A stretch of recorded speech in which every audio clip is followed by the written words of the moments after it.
How to set up Hey Google on Android. Hi everyone, it's Sophia to assist you today. Without any delay, let's jump right in.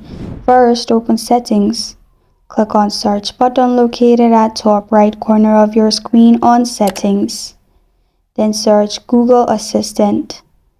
You'll find Assistant Settings pop up. Click on it.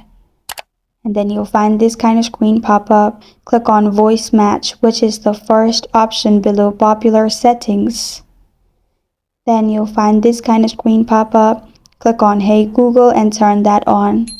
After you've turned that on, you'll find this kind of screen pop up. Scroll down and then press on Agree. After you've done that, again scroll down and then press on Agree. After that, you will need to say, Hey Google, help me write a thank you note. After you're done, click on Next. After pressing on Next, you're good to go. You can simply say, Hey Google, and it will activate. This is how to set up Hey Google on Android.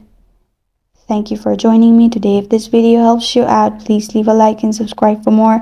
Got a question or want to suggest a topic? Comment below. I am Sophia signing off. Until next time.